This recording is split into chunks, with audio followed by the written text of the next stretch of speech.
Alright, so I just replaced an OEM endless chain on my Suzuki V-Strom, and I guess I should have taken a video, but it was my first time, so I didn't want to take an hour video and try to chop it down. But it actually only took me about maybe 10 minutes the first time I ever did it.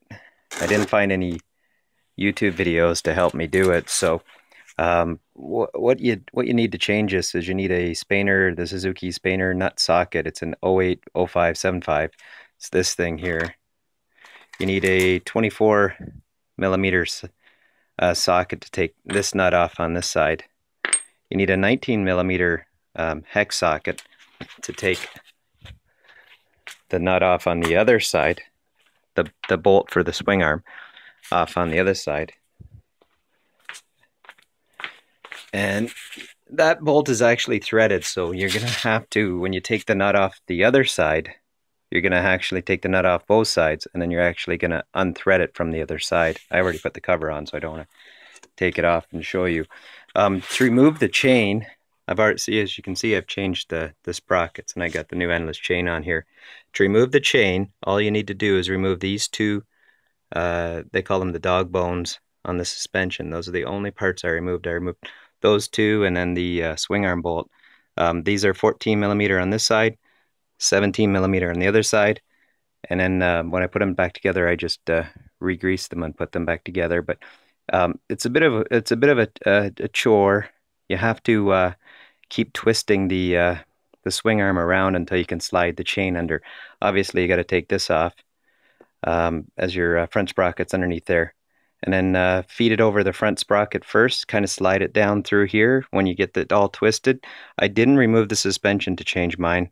I didn't remove the exhaust, as some people said in some of the forums. The only thing, like I said, I removed is these two dog bones, pulled them out, and then just twisted this up. Obviously, you loosen the back axle so you can play with it and twist it. And actually, I tipped the chain in on its side, so it wasn't flat. I tipped the chain in on its side, so I had it all rolled up on the top here, above here, tipped the chain on the side, and then pushed it down. And then once it was around, I actually twisted it the right way and put it around the front sprocket, pulled the tire forward, and then put it over the chain guard. And over here, I never removed the chain guard or anything like that. And I'd already had the rear tire on after I changed the sprocket, because I didn't know the OEM chain was endless. So I never removed the rear axle to change the endless chain. I did remove it earlier, like I said, replace the rear sprocket, but that's it. It's a 2007 V-Strom I have, and here's the chain and sprocket kit from Suzuki. It's an OEM drive chain kit, and it comes with the OEM thing.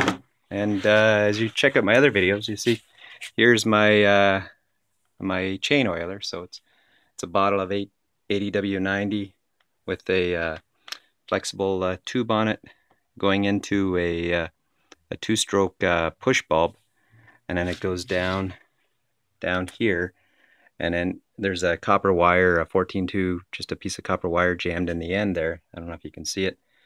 And then just a tie strap jammed in the end. And as you're driving, you just push this bulb, and then the oil will go down and oil the chain, and works quite well. But so that's it. Like I said, probably if you watch this video and you're able to twist it around, probably a 10-minute job, no riveting required, and you can go back to an OEM chain.